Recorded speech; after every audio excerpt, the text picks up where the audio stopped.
Hello everyone, I am Mohammad Salim and today I am going to discuss about personalities and different theories related to personality. In previous lecture we have discussed the different concept of personality, different determinants of personality.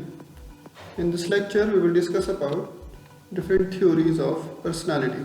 Objective of lecture or this lecture would be to get aware student about different theories of personality. Today we will discuss about three theories of personality, and the first one is trait theory, another one is psychoanalytical theory and social learning theory. Let's start with trait theory. A trait is a characteristics in which an individual perceives, feels, believes or acts. This theory is based on the concept that leaders are born, not made. On the basis of the traits, people may be described as emotional, aggressive, loyal, creative, flexible, sentimental, impulsive, and so on. Traits are the basic element of personality to summarize the behavior of a person. In simple terms, we can say that if we talk about trait theory, in this context, or as per this theory, personality would be defined on the basis of the traits or the characteristics a person is having.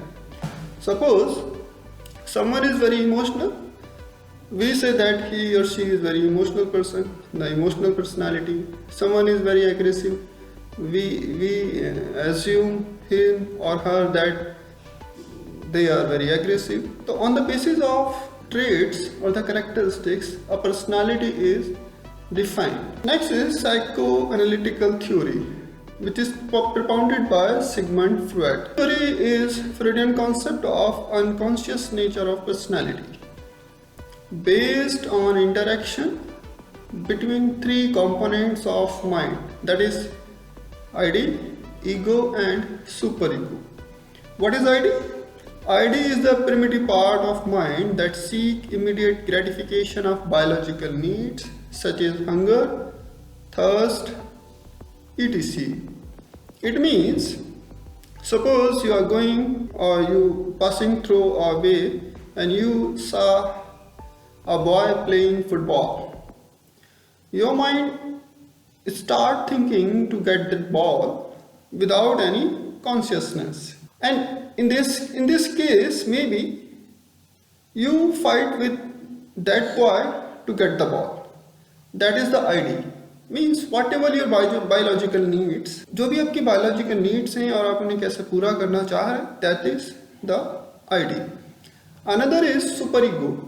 It is related to the social or moral values that an individual inculcates as he matures. Means when you passing through the road, you saw a boy playing with football, you feel to get that ball.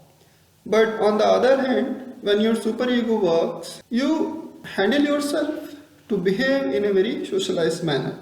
It means आपकी ball नहीं है, आप उसे इस तरीके से उसे नहीं ले सकते. You convince yourself. Ego is the logical and conscious part of the mind which is associated with the reality principle. It balances the demand of ID and superego in context of real life. In this theory, three important factors are ID, superego and ego. ID, your basic needs, your biological needs. Superego, values which you apply while while fulfilling your biological needs. And ego means the conscious part of the mind where you evaluate or examine different situations on the basis of some logics or reality. Another one is social learning theory. As the name suggests, it is basically based on social learning.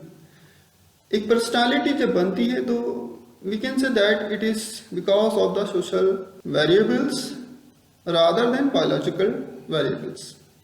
Personality development is more a result of social variables than biological drives. In simple terms, you can assume this: when you were into class 12th.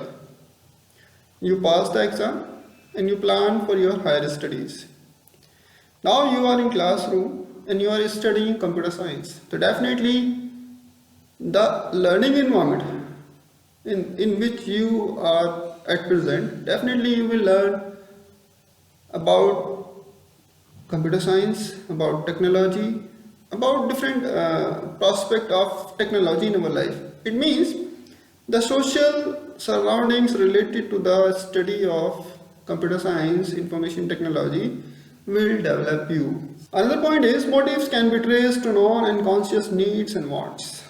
Looks at personality as the sum total of all that a person has learned. A personality is the sum total of a person has learned. Whatever he has learned from the society, that is the personality. We have seen so many examples where the person coming from a very underprivileged background, means वो बहुत गरीब है और उसके पास resources नहीं थे, उसके parents पढ़े लिखे नहीं थे, उसके आसपास का माहौल ऐसा नहीं था, उसके आसपास का एनवायरनमेंट उस तरीके का नहीं था जहाँ लोग पढ़ते लिखते हों, and he thought he planned something, और उसने अपनी सोशल सराउंडिंग्स को थोड़ा सा कंट्रोल किया और पढ़ाई पे ध्यान लगाया, and then he got whatever he want. Means sometimes we listen that someone has cracked the PCS exam, जबकि वो बहुत ही underprivileged background से belong करता है. What are the factors behind it? Means the society, the social variables.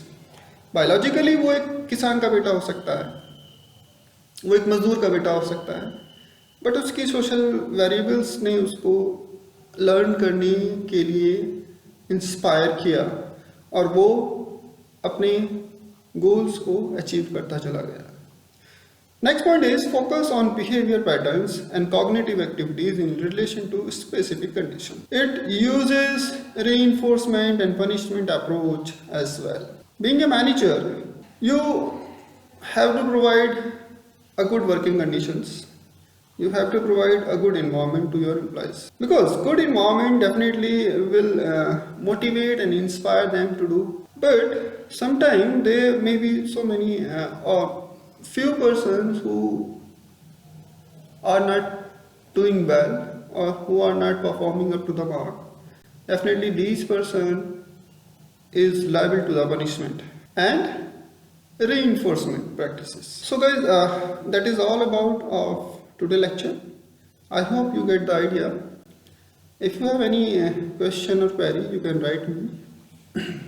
I have mentioned my email ID. Thank you.